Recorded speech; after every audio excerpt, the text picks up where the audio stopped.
Cierra los ojos un momento y borra todo lo que crees saber. Quiero que viajes conmigo al pasado, pero no a la oscuridad que solemos imaginar cuando pensamos en la Edad Media. Vamos a situarnos a finales del siglo XIII, un momento en el que el mundo era radicalmente distinto. Contrario a las historias de miseria perpetua que nos han contado, Europa vivía una auténtica época dorada. Durante casi 300 años, el continente había disfrutado de lo que los científicos hoy llaman el óptimo climático medieval. Imagina veranos largos, cálidos y predecibles. El sol brillaba tanto que se cultivaban viñedos en el norte de Inglaterra, donde hoy sería imposible. Las cosechas eran tan abundantes que los graneros reventaban de trigo año tras año. La población se triplicó. Las ciudades se expandían, rompiendo sus viejas murallas, y se levantaban esas inmensas catedrales góticas, no como monumentos al miedo, sino como torres de luz y vidrieras de colores, celebrando la prosperidad. La humanidad creía, con una sinceridad absoluta, que Dios estaba contento con ellos. El mundo era un lugar fértil, cálido y seguro, pero esa seguridad era un espejismo frágil, porque para entender la oscuridad absoluta que estaba a punto de caer sobre Europa, primero tenemos que mirar el fuego que se encendió solo unos meses antes de la tragedia. Antes de que el agua lo ahogara todo, hubo una llama que maldijo la tierra. Nos trasladamos a París, el 18 de marzo de 1314.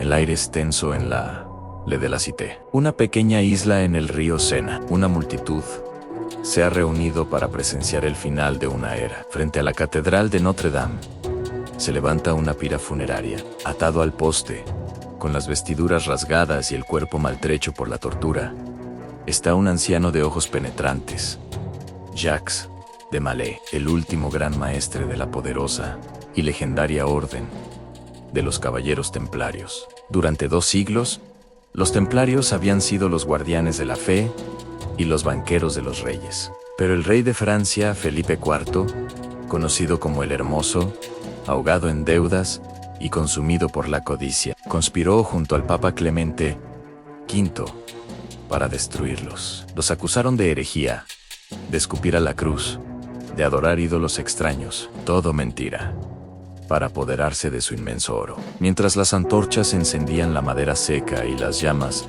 comenzaban a lamer los pies del gran maestre, la leyenda cuenta que Molay no gritó, pidiendo piedad.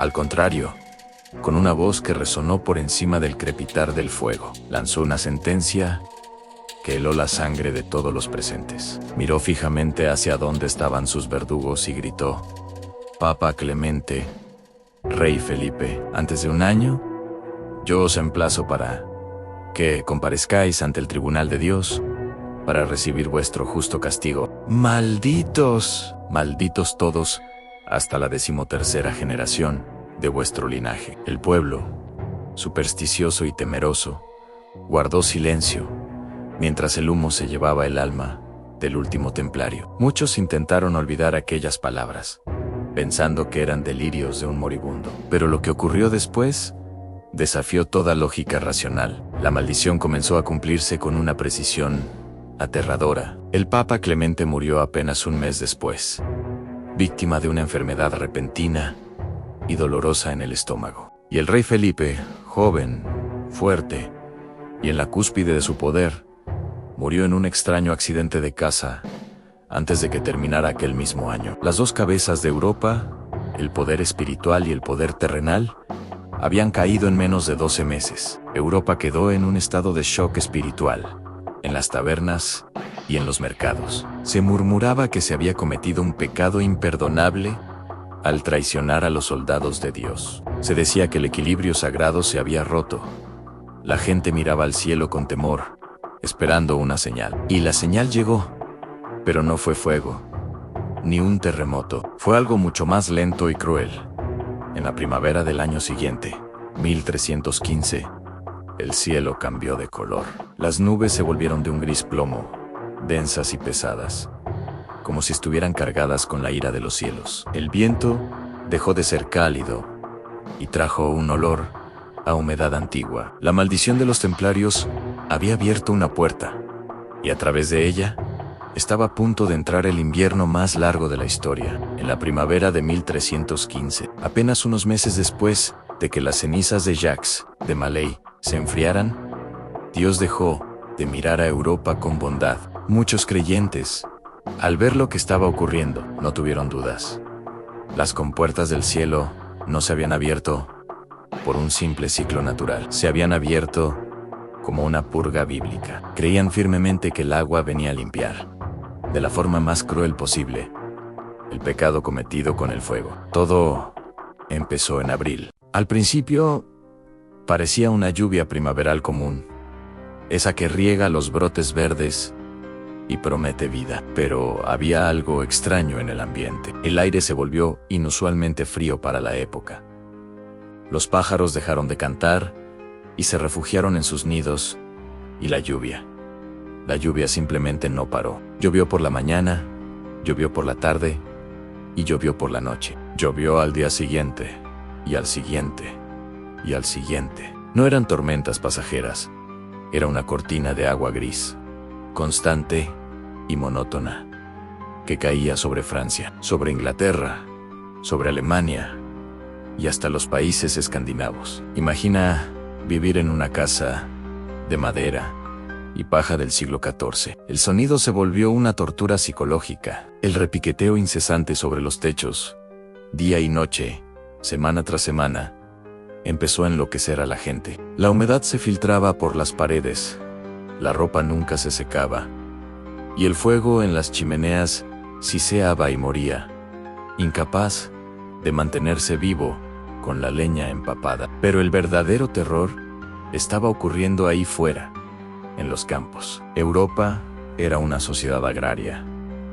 Dependía totalmente de lo que la tierra le diera, y la tierra se estaba ahogando. En cuestión de semanas, los hermosos campos de cultivo, que debían alimentar a millones de almas, se transformaron. El suelo, saturado, dejó de absorber agua y se convirtió en vastos pantanos de lodo negro y pegajoso. El trigo es una planta noble, pero frágil. Necesita sol para crecer y tierra seca para madurar. Bajo aquel diluvio, las raíces comenzaron a pudrirse bajo el suelo. Los tallos, en lugar de erguirse dorados hacia el sol, se volvieron negros y viscosos, cayendo sobre el fango. Los campesinos miraban impotentes, como su trabajo y su única esperanza de supervivencia se descomponía ante sus ojos. Intentaban salvar algo, entrando en los campos con el barro hasta las rodillas, pero era inútil. La cosecha estaba muerta antes de nacer. Y lo peor no fue solo el agua, fue la sombra. Las crónicas de los monjes de la época, escritas con tinta corrida por la humedad, cuentan que el sol desapareció. Las nubes eran tan densas y el techo del cielo estaba tan bajo que, durante meses, se vivió en una penumbra perpetua. No había amaneceres brillantes ni atardeceres rojizos, solo una luz gris, mortecina, que difuminaba la línea entre el día y la noche. Era el fin del periodo cálido. Estábamos entrando, sin saberlo, en lo que los científicos llamarían siglos después, la pequeña edad de hielo. Pero para la gente de 1315, aquello no era ciencia, era el apocalipsis. Se organizaron procesiones religiosas bajo la lluvia, con sacerdotes y aldeanos caminando descalzos sobre el barro, cargando reliquias y cruces, rogando al cielo que cerrara el grifo. Pero parecía que Dios se había vuelto sordo. Cuanto más rezaban, con más fuerza llovía. El agua comenzó a borrar los caminos, los puentes de madera, golpeados por ríos que se habían salido de su cauce, colapsaron. Las aldeas quedaron aisladas unas de otras. El mundo se estaba volviendo pequeño, oscuro y aterradoramente silencioso, excepto por el sonido del agua cayendo. Y en medio de ese aislamiento, comenzó a gestarse el siguiente horror, uno silencioso, pero letal, porque sin sol, ocurrió una tragedia técnica que nadie había previsto y que condenaría a todos. Una tragedia que borró las reglas del juego, demostró que nuestra civilización es mucho más frágil de lo que pensamos. En la Edad Media, para sobrevivir a los largos inviernos, era crucial conservar la carne. La única forma de hacerlo era curándola con sal. Y la sal se obtenía casi exclusivamente evaporando agua de mar en las costas gracias al calor del sol. Pero el sol se había ido. De repente, las salinas de Francia e Inglaterra se detuvieron. Los estanques de evaporación se convirtieron en charcos inútiles de agua de lluvia. La producción de sal se desplomó y, de la noche a la mañana, ese mineral blanco se volvió más valioso que el oro. Sin sal, no se podía hacer embutido, no se podía secar el pescado, no se podía conservar nada. La reacción en cadena fue devastadora. Los animales morían por el exceso de humedad, pero su carne no podía guardarse. Se pudría en cuestión de días. El aire de las aldeas comenzó a llenarse de un olor denso y pesado. El aroma de toneladas de comida desperdiciándose mientras los estómagos de la gente empezaban a vaciarse. Cuando llegó el final del verano, el pánico económico se apoderó de todo el continente. La ley de la oferta y la demanda se rompió violentamente.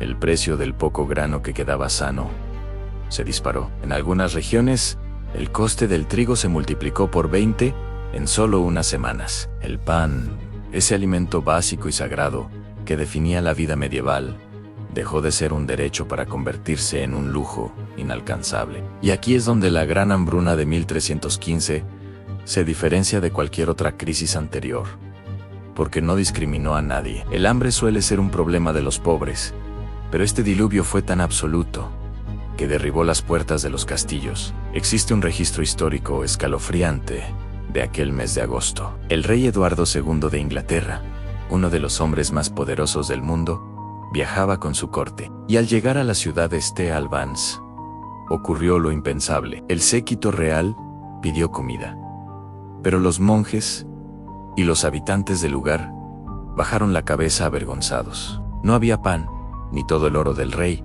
ni sus títulos divinos podían hacer aparecer trigo donde solo había barro. Aquella noche, el rey de Inglaterra y sus caballeros se fueron a dormir sin haber probado bocado. La noticia corrió como la pólvora por todo el reino.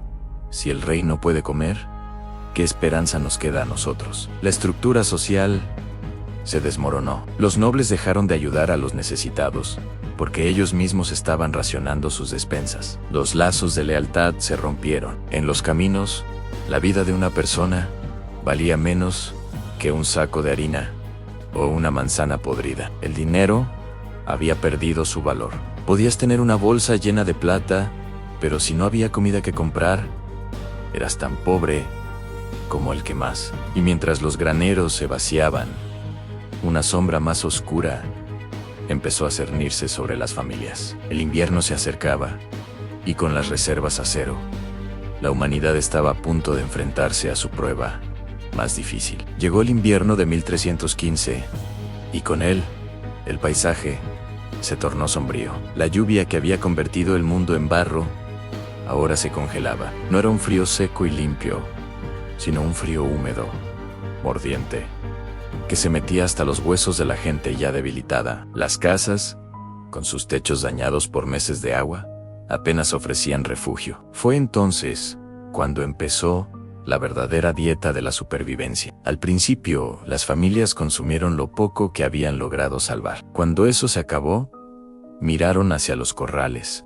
Consumir un buey o un caballo de tiro en la Edad Media era una tragedia económica. Significaba perder una herramienta vital de trabajo, pero la necesidad no entiende de futuro. Así que los animales de labor desaparecieron. Luego, un silencio extraño se apoderó de las aldeas. Dejaron de oírse ladridos, dejaron de verse gatos merodeando por los tejados. Los animales de compañía desaparecieron silenciosamente. La culpa y el llanto acompañaban esas cenas miserables, pero el instinto de vivir era más fuerte que cualquier otro sentimiento. Cuando todo se acabó, la gente empezó a mirar al suelo y a las paredes. Las crónicas nos cuentan que se arrancaba el musgo de las piedras para hervirlo y hacer caldos amargos. Se cosían los cinturones de cuero viejo para intentar masticar algo que engañara al estómago. Se desenterraban raíces en los bosques helados, con las manos desnudas y congeladas, pero la angustia humana tiene niveles aún más profundos.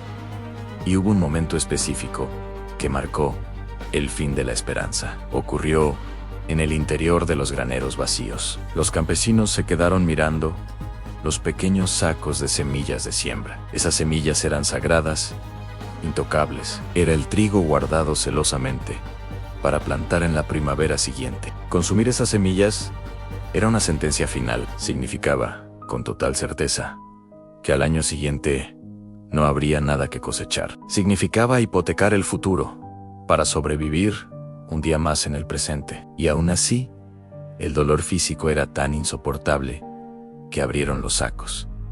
Se comieron su propio mañana. Fue el acto de rendición definitivo. En las casas, la moralidad empezó a fracturarse. Los ancianos, los abuelos que habían contado historias junto al fuego, empezaron a notar las miradas de los más jóvenes. En muchas familias, ocurrió un sacrificio silencioso. En cada casa, los adultos de más edad dejaban de comer voluntariamente o eran sutilmente apartados, cediendo su ración para que los niños pudieran resistir un poco más. La muerte se volvió una presencia doméstica, cotidiana.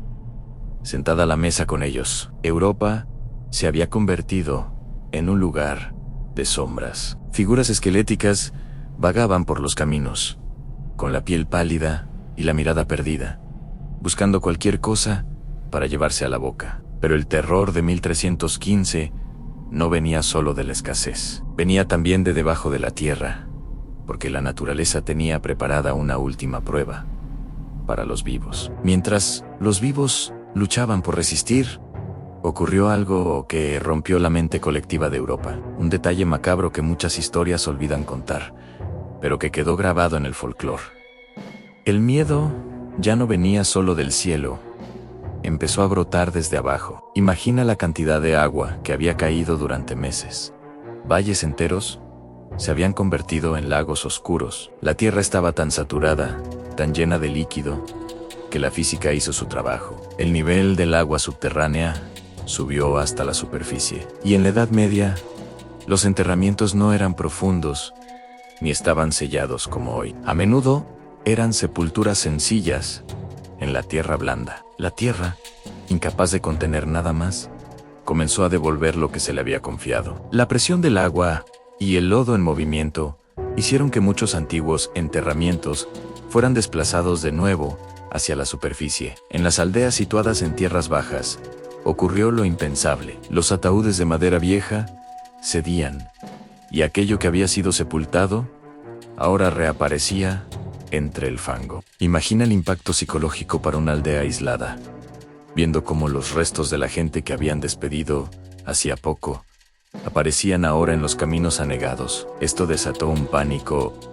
absoluto. No lo vieron como un fenómeno geológico, sino espiritual. Se extendió el rumor de que la tierra estaba rechazando el descanso eterno. Se creía que las almas estaban inquietas por la miseria de los vivos y se negaban a marcharse. Fue en este período entre la niebla perpetua y la lluvia, donde cobraron fuerza las leyendas europeas sobre los retornados. Los cronistas hablan de figuras vistas en la niebla y ruidos extraños. El paisaje tenía un aroma final. El ambiente estaba cargado. El agua era oscura y el suelo inestable. El mundo de los vivos y el de los que ya no estaban se habían mezclado. Las fronteras se habían borrado. Caminar por un sendero implicaba el riesgo de encontrarse con lo que la lluvia había desenterrado. Los vivos, débiles por el hambre, parecían sombras errantes, y lo que emergía del suelo añadía una visión de pesadilla. Era difícil distinguir quién pertenecía a qué mundo. La mente humana, ante tal visión, empezó a quebrarse. La desesperación había llegado a su límite, y cuando el miedo a lo sobrenatural se mezcló con el dolor insoportable de la necesidad, las familias se vieron empujadas hacia el abismo moral. El escenario estaba listo para la tragedia final. Esa que daría origen al cuento más famoso y oscuro de todos los tiempos. La historia que conocemos como Hansel y Gretel no nació de la fantasía, sino del recuerdo de una época en la que los padres, desesperados, tuvieron que tomar decisiones imposibles. El crimen real, que inspiró la historia de Hansel y Gretel, es un relato que no nació de la fantasía, sino de las crónicas policiales y judiciales del año 1315, una época marcada por el hambre, el barro y el silencio. Todos conocemos la trama: dos niños perdidos en el bosque, un camino de migas de pan y una anciana que vive en una casa de dulces. Siempre nos han dicho que es solo un cuento, pero si le quitamos el azúcar y la magia, lo que nos queda es un aterrador documento histórico. Para entenderlo, debemos recordar lo que ya hemos hablado: la gran hambruna que asoló Europa a principios del siglo XIV. Los registros judiciales de la época revelan dicho fenómeno terrible. Las familias medievales eran muy numerosas. Era normal tener 5, 6 o 7 hijos. Pero cuando el mal tiempo arruinó las cosechas, año tras año, las despensas se vaciaron por completo. De repente, los padres se enfrentaron a un dilema imposible. No había comida suficiente para todos. La imagen de los niños llevados al bosque y abandonados a su suerte no fue una invención de los hermanos Grimm, fue una estrategia de supervivencia real y desesperada. Los padres, enloquecidos por la impotencia de ver a sus hijos morir de hambre lentamente en casa, tomaban la decisión más horrible que un ser humano puede imaginar. Los llevaban a lo más profundo del bosque y los dejaban allí. No lo hacían necesariamente por maldad, sino por pura desesperación. El bosque, que antes era una fuente de recursos, se convirtió en un lugar de exilio. Quizás albergaban la esperanza de que alguien rico los encontrara, de que Dios se apiadara de ellos, o simplemente no tenían el valor de verlos morir en sus propios brazos. Y el famoso rastro de migas de pan. Piénsalo por un momento. Un año en que el grano valía más que el oro y la gente mataba por un trozo de pan. El hecho de que Hansel usara su única comida para marcar el camino no es un detalle trivial. Simboliza el sacrificio definitivo. Gastar lo único que te mantiene con vida en un intento desesperado por volver a un hogar que ya no puede alimentarte. Pero el detalle más inquietante, el que realmente nos hiela la sangre, es la figura de la bruja. En el cuento, es un ser malvado que atrae a los niños para comérselos. En la historia real de 1315, los caminos de Europa se llenaron de rumores oscuros. Las crónicas de Estonia, Irlanda y Polonia de aquellos años hablan en voz baja sobre el último tabú. Se susurraba que el hambre había empujado a algunos viajeros y aldeanos solitarios a cruzar la línea que separa la civilización de la barbarie. Se hablaba de trampas en los caminos, de carne de origen desconocido, vendida en mercados clandestinos. La bruja del cuento no era un monstruo con poderes mágicos, era la representación del miedo real a tus propios vecinos. Era la metáfora de una sociedad que había perdido la cordura y que había empezado a ver a los niños vulnerables no como personas, sino como una oportunidad para sobrevivir un día más. El horno de la bruja no es fantasía, es la memoria traumática del hambre más atroz. Hansel y Gretel no es un cuento de hadas, es una advertencia. Es el recuerdo cicatrizado de una generación que descubrió que, bajo la presión suficiente, cualquiera puede convertirse en un monstruo. La lluvia continuó, intermitente y cruel, hasta el verano de 1317. Finalmente, un día cualquiera, las nubes se abrieron, el sol volvió a brillar con fuerza sobre Europa y el agua comenzó a retroceder. Los campos se secaron, el trigo volvió a crecer y los graneros, muy lentamente, comenzaron a llenarse de nuevo. La gran hambruna había terminado, pero el final de la lluvia no trajo el olvido. El mundo ya no era el mismo. Algo se había roto para siempre en el alma de la civilización.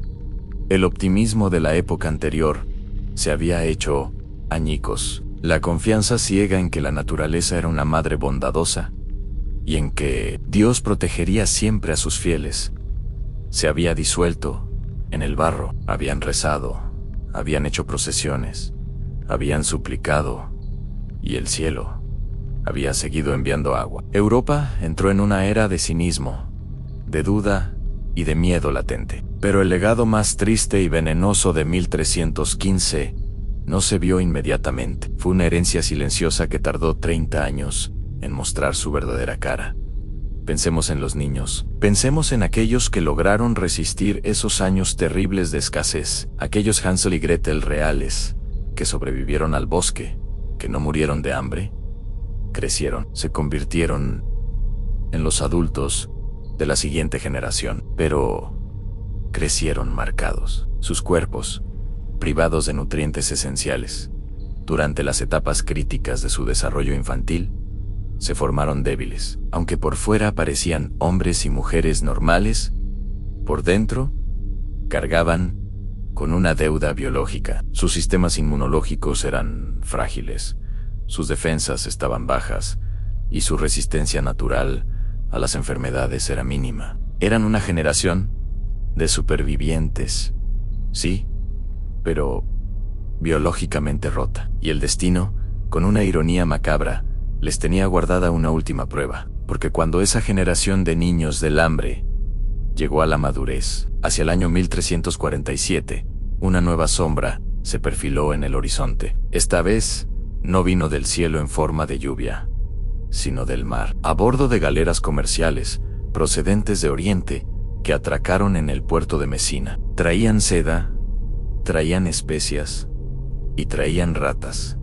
Y en las ratas venía la muerte. La peste negra estalló en Europa con una violencia que la historia jamás había visto. La enfermedad barrió el continente, matando a 1/3 de la población total en apenas unos años. Aldeas enteras desaparecieron.